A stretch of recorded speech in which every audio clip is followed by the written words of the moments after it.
Guys, secret things के एक और नए एपिसोड में आपका स्वागत है। मैं हूं आपका होस्ट प्रिंस राजपूत। दुनिया में न जाने कितनी चीज़ें ऐसी हैं जो सभी को हैरान करके रख देती हैं। किसी को सच में ये नहीं पता कि ये चीज़ें कहाँ से आईं या फिर इन्हें कैसे बनाया गया। इन्हीं में से एक है गीजा के पिरामिड्स। आपने गीजा के पिरामिड्स के ऊपर बहुत सारी वीडियोस देखी होंगी, लेकिन आज जो बातें मैं आपको बताने जा रहा हूँ वो आपको आज तक किसी ने भी नहीं बताई होंगी। आज मैं आपको इजिप्ट के पिरामिड से जुड़ी उन सभी चीज़ों के पीछे के साइंटिफिक फैक्ट्स, उन्हें बनाने के रीज़न और अब तक हुई रिसर्च के बारे में सारी जानकारी देने वाला हूँ। तो अगर आपको सच्चाई जाननी है तो इस वीडियो को एकदम लास्ट तक देखिए। 4000 साल पहले बनाए गए इन पिरामिड्स का रहस्य इजिप्ट की गवर्नमेंट इसलिए नहीं बताना चाहती क्योंकि एक बार अगर गीजा के रहस्य का पता सबको चल गया तो यहाँ आने वाले टूरिस्ट की संख्या में कमी आ सकती है।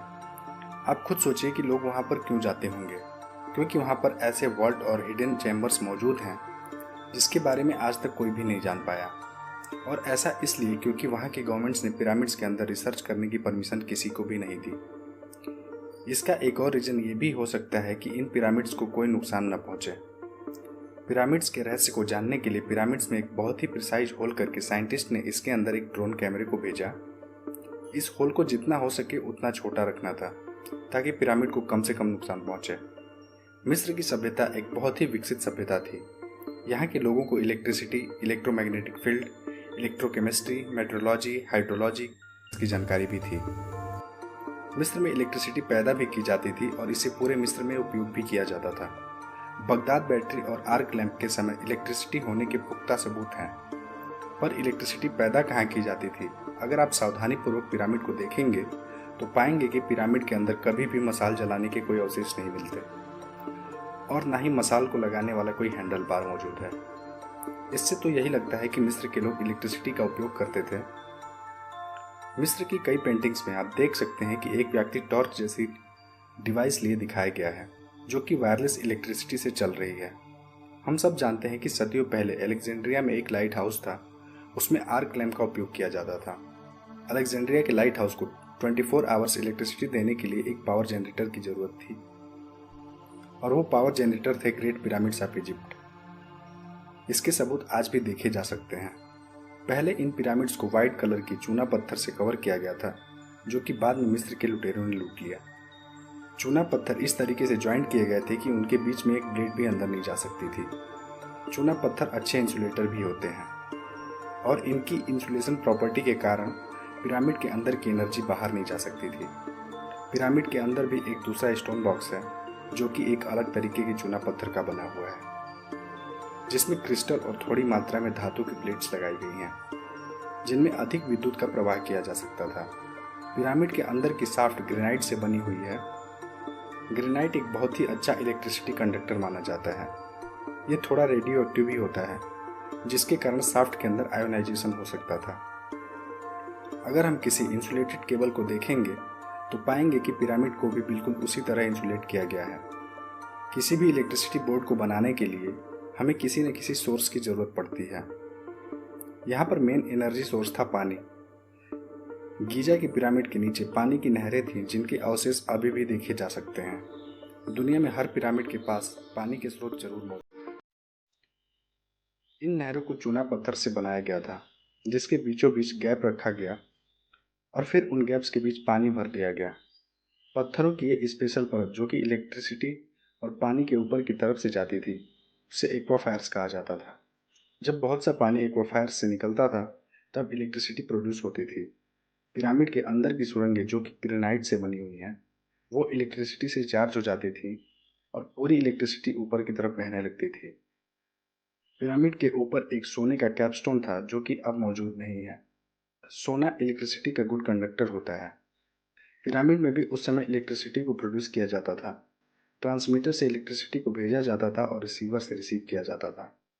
अब सवाल ये उठता है कि मिस्र के लोग इलेक्ट्रिसिटी का उपयोग किन चीज़ों के लिए करते थे? वो वायरलेस बल्ब का उपयोग करते थे। मिस्र की कई पेंटिंग्स में हमें वायरलेस एंटीना दिखाई देते हैं जिससे इलेक्ट्रिसिटी को भेजा और रिसीव किया जा सकता था। मिस्र के लोग इलेक्ट्रिसिटी का उपयोग क्लॉथ मैन्युफैक्चरिंग में भी करते थे। मिस्र में जो क्लॉथ के अवशेष मिले हैं उस वैसे क्लोथ्स आज के मॉडर्न मशीन से भी नहीं बनाए जा सकते। मिस्र के लोग इलेक्ट्रिसिटी का उपयोग प्लांट्स को बड़ा करने के लिए भी करते थे। आज भी पिरामिड्स के आसपास इलेक्ट्रोमैग्नेटिक फील्ड मौजूद है। अब बात करते हैं पिरामिड्स के कुछ फैक्ट्स के बारे में। पिरामिड एक पाषाण कंप्यूटर जैसा है। यदि इसके किनारों की लंबाई, ऊंचाई और कोणों को नापा जाए तो पृथ्वी से संबंधित भिन्न भिन्न चीज़ों की सटीक गणना की जा सकती है। ग्रेट पिरामिड में पत्थरों का प्रयोग इस प्रकार किया गया है कि इसके भीतर का तापमान हमेशा स्थिर और पृथ्वी के औसत तापमान 20 डिग्री सेल्सियस के बराबर रहता है। पिरामिड में नींव के चारों कोनों में पत्थरों में बाल और सॉकेट बनाए गए हैं ताकि उष्मा से होने वाले प्रसार और भूकंप से सुरक्षित रहे। मिस्रवासी पिरामिड का इस्तेमाल वेधशाला, कैलेंडर, सन डायल और सूर्य की परिक्रमा में पृथ्वी की गति तथा प्रकाश के वेग को जानने के लिए करते थे। पिरामिड को गणित की जन्म कुंडली भी कहा जाता है, जिससे भविष्य की गणना की जा सकती है। इसे कई साइंटिस्ट के द्वारा प्राचीन मशीनों में से सबसे अच्छे उदाहरणों में से एक माना जाता है और कुछ का दावा है कि यह हजारों साल पहले बनाया गया टेस्ला के पावर प्लांट जैसा एक पावर प्लांट था।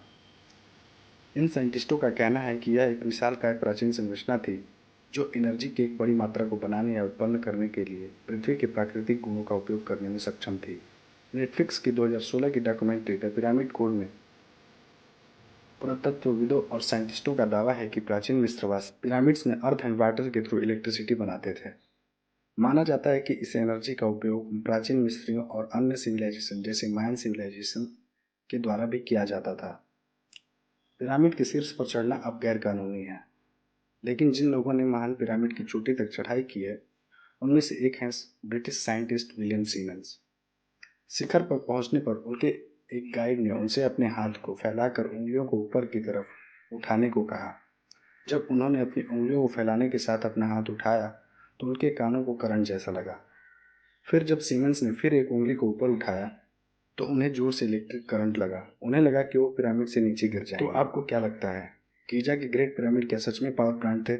कमेंट सेक्शन में अपने आंसर जरूर दीजिए। इस वीडियो को अपना प्यार दीजिए, अपने दोस्तों के साथ शेयर कीजिए और हमारे इस चैनल को सब्सक्राइब कीजिए। मिलता हूँ आपसे अगली वीडियो में। जय हिंद, वंदे मातरम।